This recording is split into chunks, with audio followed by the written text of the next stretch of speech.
प्रश्न क्रमांक 5 अध्यक्ष महोदय वितरित केल्याप्रमाणे।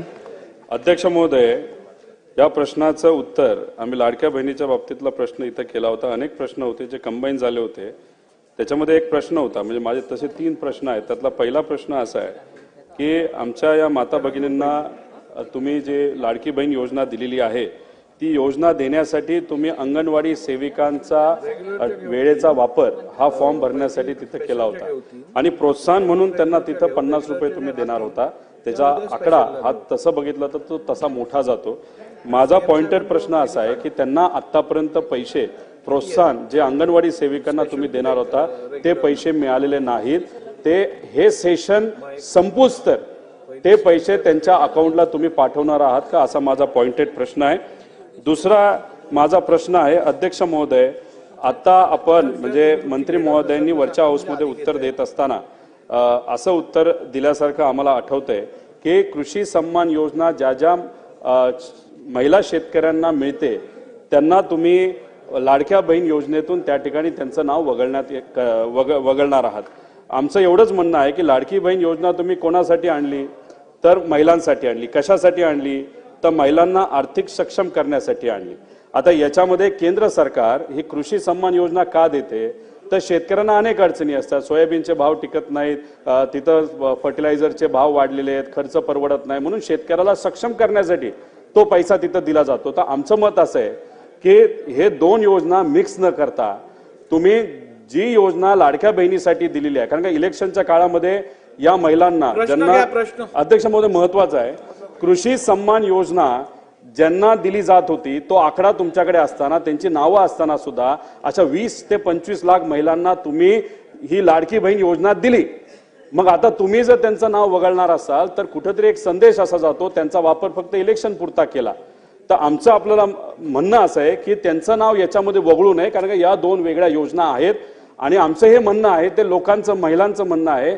तर माझा पॉइंटेड प्रश्न आहे की जी चर्चा आता सुरू आहे की 25 ते 25 लाख महिलांचं नाव हे जे वगळण्यात येणार आहे, ज्यांना कृषी सन्मान योजना मध्ये त्यांचं नाव होतं, त्यांचं नाव तुम्ही खरंच वगळणार आहात का ते तुम्ही वगळणार नाही, असा आमचा तिथं प्रश्न आहे।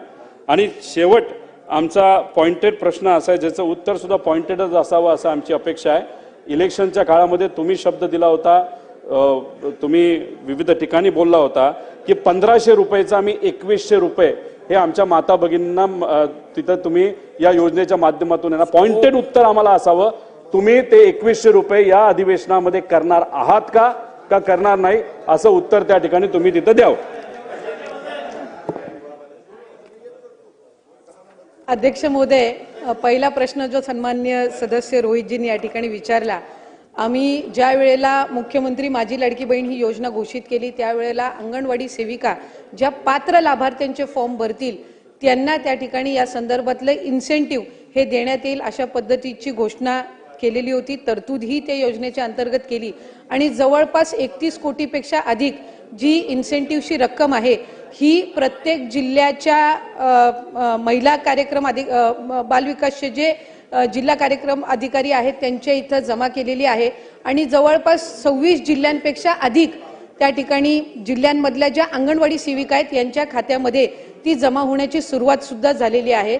त्याच्यामुळे इन्सेंटिव्ह ज्याची तरतूद ही राज्य शासनाकडनं विभागाकडनं करण्यात आलेली आहे ती त्या संबंधित अंगणवाडी सेविकांना वितरित करण्याची सुरुवात ही त्या ठिकाणी झालेली आहे आणि ती प्रक्रिया सुरू आहे। या व्यतिरिक्त जो त्यांनी प्रश्न विचारला तो कृषी विभागाच्या नमो शेतकरी योजनेच्या संदर्भामध्ये आपण विचारला असेल।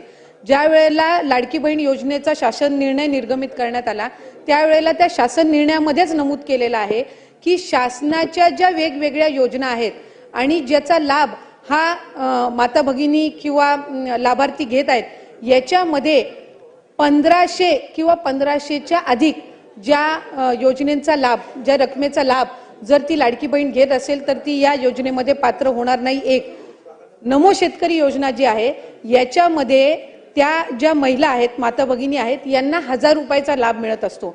त्याची जी वरची 500ची कॅपिंग आहे म्हणजे ती शासन निर्णयामध्येच सुरुवातीच्या नमूद केलेली आहे की किमान 1500चा लाभ हा शासनाचा प्रत्येक लाडक्या बहिणीपर्यंत पोहोचला पाहिजे आणि त्यानुसार नमो शेतकरी योजनेच्या ज्या लाभार्थी आहेत या साधारणपणे 5.5 ते 6 लाख आहेत.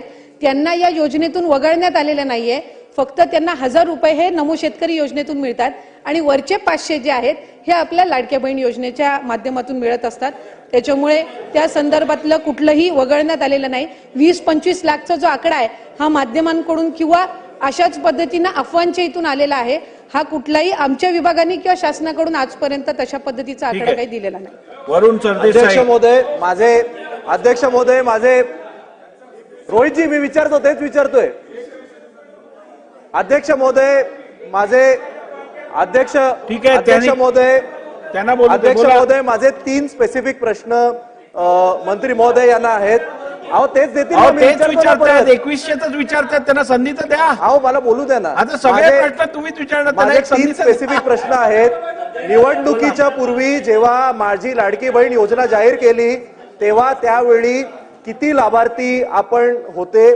त्यानंतर निवडणुकीच्या नंतर जेव्हा सगळे निकष लावण्यात आले, घरात गाडी असेल, दुसरी योजना मिळत असेल, त्यामुळे एक्झॅक्ट आकडा किती आहे, किती लाडक्या बहिणींना अपात्र करण्यात आलं, ज्यांना आधी योजनेचा लाभ मिळत होता आता मिळत नाहीये. आणि तिसरा स्पेसिफिक प्रश्न, सरकारने सांगितल्याप्रमाणे महायुतीच्या वचननामात असल्याप्रमाणे मंत्री महोदयांनी कृपया आम्हाला सांगावं की लाडक्या बहीण योजनेचे 2100 रुपये आपण देणार की नाही? Yes or no?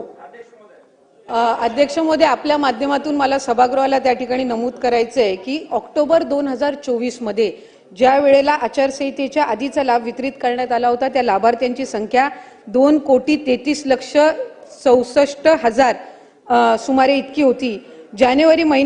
फेब्रुवारी महिन्यामध्ये जो आता आपण लाभ वितरित केला त्याची संख्या ही साधारणपणे 2,47,00,000 आहे. याचा अर्थ असा की आचारसंहितेच्या आधी 2,33,00,000 होती आणि आता 2,47,00,000 आपण महिलांना लाभ हा त्यांच्या खात्यामध्ये जमा केलेला आहे. आणि 2100च्या संदर्भातला जो निर्णय आहे, महायुतीच्या सरकारने ही महत्वाकांक्षी योजना आणलेली आहे आणि महिलांना 1500चा लाभ वितरित करणारे महायुतीचं सरकार हे एकमेव सरकार आहे. त्याच्यामुळे त्यांच्या आयुष्यामध्ये हा जो आनंद आहे हा अशाच पद्धतीने ही योजना राहणार आहे. आणि 2100च्या संदर्भातला योग्य तो निर्णय आमचे मुख्यमंत्री देवेंद्र फडणवीस साहेब आणि दोन्ही उपमुख्यमंत्री योग्य वेळी घेतील. लाडक्या बहिणींची फसवणूक होणार नाही ही दक्षता निश्चितपणाने महायुतीचं सरकार घेईल. चला पुढे.